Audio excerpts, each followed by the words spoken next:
ठीक है, तो मैं आपको ये बता रहा था कि इसमें जो U1 माइनस U2 है वो क्या हो गया, हीट जो डेवलप हुई इंटरनल रेजिस्टेंस की वजह से। ठीक है, अब जरा इसको थोड़ा सा एलोबरेट कर देते हैं आपको। ठीक है, कि जैसे U1 की वैल्यू क्या है, QE2E, और Q की वैल्यू क्या लिख सकते हैं, IT, है ना।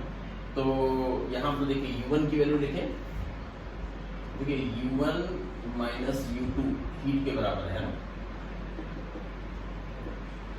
U1 की वैल्यू क्या है, QE, है ना। एक बार यहाँ लिख लेते हैं, पूरा सिंबल कर लेते हैं। और ये क्या है, U2 Q into V, V is a potential difference terminals के बीच में। ठीक है, और ये इज इक्वल टू हीट है। अच्छा, हीट किसकी वजह से पैदा हुई, ये जो रेजिस्टेंस की वजह से, है ना। जैसे रेजिस्टेंस के बीच में R है और I की करंट है, तो रेजिस्टेंस की वजह से पोटेंशियल ड्रॉप कितना बनता है, I into R। ठीक है, तो I into R तो वोल्टेज ड्रॉप बन गया, ये पोटेंशियल डिफरेंस रेजिस्टेंस की वजह से। ठीक है, और V into Q, ये V है, V into Q, ये V ये रेजिस्टेंस की वजह से, I into स्मॉल r, है ना। ये इंटरनल रेजिस्टेंस की वजह से है। ठीक है, ये पोटेंशियल ड्रॉप। ठीक है, तो Q को इससे मल्टीप्लाई कर देंगे तो उतनी हीट बताएगा ये, है ना। तो Q तो यहाँ से देखिए सब कैंसिल हो गया, क्या बचा, E minus V is equal to, एक मिनट, आप बेटर है कि इसमें, हाँ, Q तो चलेगा ना, हाँ ठीक है, E minus V is equal to I into R। ठीक है, तो आप देखिए जो टर्मिनल पोटेंशियल डिफरेंस है वो E माइनस IR के बराबर आ रहा है। ठीक है, देखिए आप एक बात सोचिए, अगर इंटरनल रेजिस्टेंस जीरो होता तो ये चीज जीरो हो जाती, फिर तो ये दोनों बराबर ही होते, फिर कोई हीट भी डेवलप नहीं होती। ठीक है, तो देखिए आइडियल सेल में, देखिए आइडियल सेल अगर होता तो EMF टर्मिनल पोटेंशियल डिफरेंस के बराबर होता। ठीक है, लेकिन आइडियल सेल नहीं है तो EMF टर्मिनल पोटेंशियल डिफरेंस के बराबर नहीं है, rather terminal potential difference EMF से लेस है। ठीक है, तो कितने अमाउंट से लेस है, IR से, तो E minus IR is equal to terminal potential difference. देखिए ये तो हमने आपको यहाँ बहुत ही लॉजिकल सब कुछ ऐसे बता दिया। ठीक है, अगर समझ में आया तो अच्छी बात है, और समझ में नहीं आया, ठीक है, तो कोई इतना नुकसान नहीं है, समझ गया तो बहुत, इससे बढ़िया क्या हो सकता है। ठीक है, चलिए, लेकिन अगर आप नहीं समझ पाएंगे इसको, ठीक है, मैं समझने की कोशिश करेगा, नहीं समझ पाए तो फिर हम जो तरीका बताने जा रहे हैं, ठीक है, वो तरीका आपको बोर्ड एग्जाम में भी यूज होगा और कंपटीशन में तो यूज होता ही रहेगा। ठीक है, उस तरीके से आपको समझना ही समझना है। ठीक है, इस तरह नहीं समझ पाए कोई बात नहीं, अब आगे जो हम आपको तरीका समझाएंगे वो सबको पता होना चाहिए, उसके बगैर तो काम ही नहीं बनेगा। ठीक है, चलिए इस पूरे को ड्रॉप करते हैं और टर्मिनल पोटेंशियल डिफरेंस की बात करते हैं सेल के, सेल का terminal potential difference.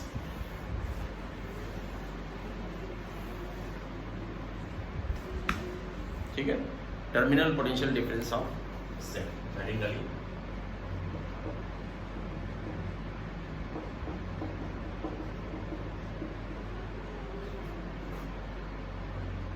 Of a non ideal cell. ठीक है, देखो एक बात तो हमेशा याद रखना, अगर इंटरनल रेजिस्टेंस जीरो है तो टर्मिनल पोटेंशियल डिफरेंस हमेशा EMF के बराबर ही रहेगा। हम बात करें नॉन आइडियल सेल की, आइडियल सेल के लिए तो हमेशा EMF के बराबर है टर्मिनल पोटेंशियल डिफरेंस। ठीक है, और इस बात को शायद आप लिख लेंगे, for an ideal cell, ideal cell, ठीक है, terminal potential difference is equal to EMF, ये ऑलवेज। ठीक है, चाहे करंट फ्लो करे और या ना करे, चाहे सेल चार्जिंग मोड में हो चाहे डिस्चार्जिंग मोड में हो। ठीक है, किसी भी कंडीशन में। ठीक है, अगर आइडियल सेल है तो टर्मिनल पोटेंशियल डिफरेंस EMF के बराबर है। ये टर्मिनल पोटेंशियल डिफरेंस वो पोटेंशियल डिफरेंस है जो अंदर इलेक्ट्रिक फील्ड की वजह से अराइज हुआ है। ठीक है, बैटरी के अंदर। ठीक है, ध्यान रखें। ठीक है, इसका मतलब आप यूं कह सकते हैं कि जैसे ये है ना, जैसे आइडियल सेल है E, और ये पोटेंशियल मान लीजिए, है ना, V प्लस है और ये V माइनस है, हाँ? तो याद रखिए इसमें V plus minus V minus is equal to E हमेशा होगा ऐसे। या आप यूं कहिए, जब हम लोग यहाँ से वहां चलेंगे तो पोटेंशियल डिफरेंस, तो पोटेंशियल E से डिक्रीज होगा, है ना। अगर आइडियल सेल है, जैसे B प्लस से स्टार्ट किए, ठीक है, तो यहाँ से यहाँ गए तो पोटेंशियल E से घटा, तो इसलिए घटा तो माइनस, B प्लस में से E माइनस कर दीजिए, बचे कहाँ पहुंच गए, B माइनस पर पहुंच गए। और अगर आप उल्टा चले यहाँ से, है ना, यहाँ से यहाँ चले, मान लीजिए यहाँ से यहाँ चले, V माइनस से स्टार्ट किए, ठीक है। और मान लीजिए कि है ना यहाँ से यहाँ गए तो भाई पोटेंशियल आइडियल सेल है, आइडियल सेल में पोटेंशियल E से बढ़ेगा इधर जाने पर, तो इसलिए बढ़ेगा तो प्लस, इसमें प्लस कर दीजिए E, तो कहाँ पहुँच जाएंगे V प्लस पर। आप देखिए तीनों इक्वेशन इक्विवेलेंट है, आपको तीनों तरह से लिखने आना चाहिए। ये आइडियल सेल अलग से क्लोज कर लीजिएगा इसको, कोई बात नहीं, ठीक है। करंट चाहे कैसे भी फ्लो करे, चाहे करंट इधर जाए उधर जाए, करंट चाहे zero, doesn't matter, for any value of current.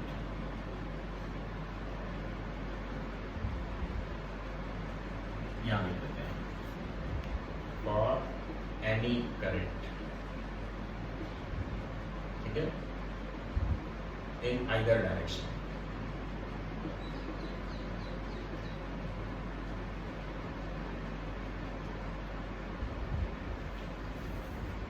For any current in either direction, किसी भी डायरेक्शन में, ठीक है। ये रिलेशन हमेशा हो रहेगा। बहुत इंपॉर्टेंट बात बताइए, इसको दिमाग में अच्छे से रख लीजिएगा, ठीक है।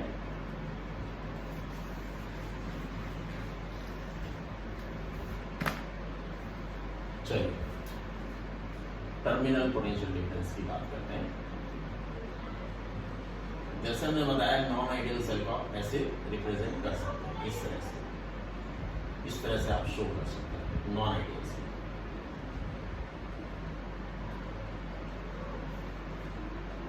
ठीक है, ये मान लीजिए V1 पोटेंशियल पर है, ये V2 पोटेंशियल पर है, ठीक है। और मान लीजिए करंट फ्लो नहीं कर रही है, case 1 current zero. Current zero कब कब हो सकती है, ओपन सर्किट में तब भी करंट जीरो हो सकती है, ठीक है, या सर्किट में हो और एक पर्टिकुलर कंडीशन में भी करंट जीरो हो सकती है, ठीक है।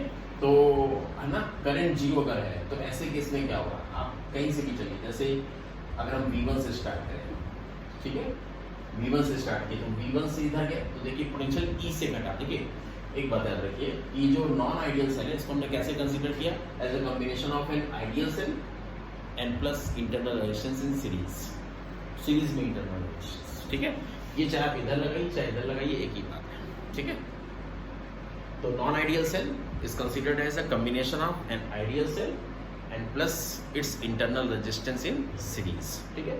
अब आप जैसे यहाँ से स्टार्ट करते हैं और इधर चलते हैं तो देखिए यहाँ से यहाँ गए तो पोटेंशियल फॉरन E से डिक्रीज हुआ आइडियल सेल के हिसाब से, जैसे आइडियल सेल डिक्रीज हुआ तो यहाँ पर आप क्या लिखेंगे V1 माइनस E। देखो ये यहाँ का पोटेंशियल हो गया, लेकिन this is not the terminal of the battery, क्योंकि इंटरनल तो अंदर ही है, ठीक है। तो अब यहाँ से यहाँ चलेंगे, अब भाई रेजिस्टेंस है, रेजिस्टेंस में अगर करंट ही नहीं है तो काहे का पोटेंशियल डिफरेंस, तो यहाँ तो पोटेंशियल डिफरेंस आएगा ही नहीं, यहाँ से यहाँ पोटेंशियल चेंज होगा ही नहीं, करंट ही नहीं है। I to R से होता है पोटेंशियल में चेंज, लेकिन I तो जीरो ही है, तो इसलिए यहाँ से लेकर के यहाँ तक सारे पॉइंट सेम पोटेंशियल पर हो जाएंगे। और कितना पोटेंशियल V2, और ये V2 किसके बराबर है ना, ये V1 माइनस E के बराबर है, ठीक है। या तो आप यहाँ से स्टार्ट करिए V2 से, यहाँ से स्टार्ट किए, यहाँ गए कोई पोटेंशियल में चेंज नहीं, कोई करंट नहीं है इसलिए, और फिर यहाँ से यहाँ गए पोटेंशियल E से बढ़ा, फिर बना V1, ठीक है। आप किसी भी कंडीशन में ऐसे लिखिए तो क्या पता लगेगा भाई terminal potential difference V1 minus E2 V2 जो है दैट इज E के बराबर, this is the terminal potential difference of battery, ठीक है। ओपन सर्किट में जब कोई करंट नहीं है, सर्किट में जब कोई करंट नहीं है बैटरी में, तो टर्मिनल पोटेंशियल डिफरेंस EMF के बराबर होता है, ठीक है। और आइडियल बैटरी में तो हमेशा ही होता है EMF के बराबर, लेकिन नॉन आइडियल सेल में भी इस कंडीशन में जब कोई करंट नहीं है तो टर्मिनल पोटेंशियल डिफरेंस EMF के बराबर मिलेगा, ठीक है। ये याद है, इसको देखते हैं।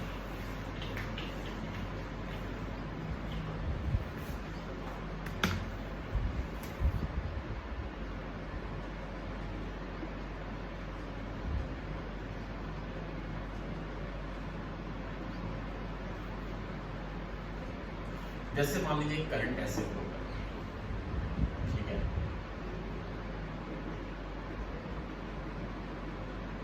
ये V1 पोटेंशियल, इधर ये V2 पोटेंशियल पर है, मान लिया हमने एक V1 पोटेंशियल पर है, दूसरा V2 पोटेंशियल पर, ठीक है। अब देखिए अगर करंट इधर फ्लो कर रही है, ठीक है, तो आप सोचिए कि ये पॉजिटिव चार्ज का फ्लो इधर हो रहा है। अब पॉजिटिव चार्ज अगर यहाँ से यहाँ जाएगा, लोअर पोटेंशियल से हायर पोटेंशियल जाएगा, तो पॉजिटिव चार्ज की पोटेंशियल एनर्जी, ठीक है, बढ़ेगी कि घटेगी? बोलिए, बढ़ेगी। ठीक है, पॉजिटिव चार्ज की पोटेंशियल एनर्जी बढ़ेगी, तो पॉजिटिव चार्ज की एनर्जी बढ़ गई तो उतनी अमाउंट से किसी की एनर्जी घटेगी। ठीक है, किसकी? बैटरी की। या यूं कहिए, बैटरी ने वर्क किया, पुश किया पॉजिटिव चार्ज को, तो पुश करने में पॉजिटिव वर्क करना पड़ा, इसलिए बैटरी की एनर्जी घट गई, इसलिए बैटरी डिस्चार्जिंग मोड में है। तो किसी भी तरह से समझ लीजिए, ये डिस्चार्जिंग बैटरी के लिए करंट है। अगर करंट इधर हो, समझ जाइए बैटरी डिस्चार्ज हो रही है। बैटरी डिस्चार्ज हो रही है, इसके दो आर्गुमेंट हमने आपको दिए। ठीक है, एक तो चार्ज का पोटेंशियल एनर्जी देखिए, यहाँ से यहाँ बढ़ गया, फिर एनर्जी कंजर्वेशन लगाइए भाई, अगर चार्ज की पोटेंशियल एनर्जी बढ़ी, अगर चार्ज की एनर्जी बढ़ी है तो इतने अमाउंट से कहीं ना कहीं एनर्जी घटी भी है। तो कहाँ घटी है? बैटरी की एनर्जी घटी है। कितने अमाउंट से? जितने से, है ना, इसकी एनर्जी ऐसे बढ़ी है, जितने से बैटरी ने वर्क किया है। बेटर बेस्ट बोले तो ये, ठीक है, एक्यूरेटली जितने से बैटरी ने वर्क किया उतने से बैटरी की एनर्जी डिक्रीज होगी। बैटरी ने पॉजिटिव वर्क किया, बैटरी की एनर्जी डिक्रीज होगी, तो इसलिए बैटरी डिस्चार्जिंग मोड में है। अब देखिए हम लोग स्टार्ट करेंगे, चलो V1 से स्टार्ट करते हैं। यहां से यहां देखो, ये जीरो रेजिस्टेंस वायर है, कोई पोटेंशियल में चेंज नहीं आएगा। V=IR में R अगर जीरो हो, हाँ, तो बताया भी था हमने आपको आज, तो इसमें हाँ V जीरो रहता है, पोटेंशियल डिफरेंस जीरो रहता है, यानी पोटेंशियल में कोई चेंज नहीं। यहाँ से यहाँ है तो पोटेंशियल डिक्रीज हुआ, कितना से डिक्रीज हुआ? E से। तो फिर यहाँ का पोटेंशियल अगर V1 है यहाँ तक, यानी इस टर्मिनल का पोटेंशियल V1 है, तो इसका पोटेंशियल V1 माइनस E। फिर देखो, अब रेजिस्टेंस में जा रहे हैं, करंट के अपोजिट जा रहे हैं, करंट के अपोजिट जाएंगे तो पोटेंशियल फौरन बढ़ेगा, कितने से? IR से। तो बताया था हमने आपको, है ना, तो इसलिए बढ़ेगा तो प्लस IR। कहाँ पहुंचेंगे भाई? V2 पे पहुंच जाएंगे। इस वाला इसका पोटेंशियल इतने से दिया जाएगा पूरे से, ठीक है। या फिर अगर आप यहाँ से चले और यहाँ पहुंचे, देखिए जैसे मान लीजिए अगर आप ये क्वेश्चन लिखते हैं V2, फिर यहाँ तक तो भाई जीरो रेजिस्टेंस वायर, ठीक है, कोई पोटेंशियल में चेंज है ही नहीं यहाँ तक। फिर यहाँ से आए, करंट की डायरेक्शन में चल रहे हैं रेजिस्टेंस के थ्रू, तो पोटेंशियल डिक्रीज करेगा। कितना से डिक्रीज करेगा? I × R से, तो इसलिए डिक्रीज करेगा तो माइनस IR, ठीक है। अब फिर यहाँ से यहाँ गए तो पोटेंशियल फर्दर E से बढ़ा, तो इसलिए प्लस E और लगाएंगे, तो यहाँ का पोटेंशियल क्या मिला? इतने के बराबर, तो दिस इज V1। अब इन दोनों से, ठीक है, एक ही रिजल्ट आपको मिलेगा, क्या? देखिए, जो V1 माइनस V2 है that is E minus IR।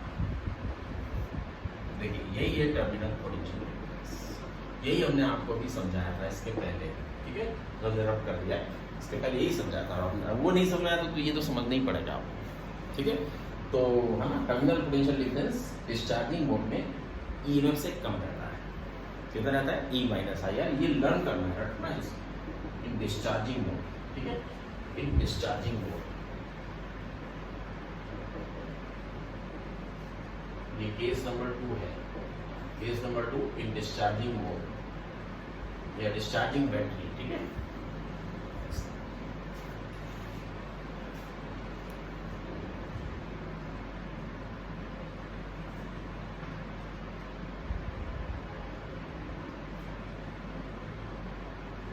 इसको लर्न कर लेंगे अच्छी तरह से।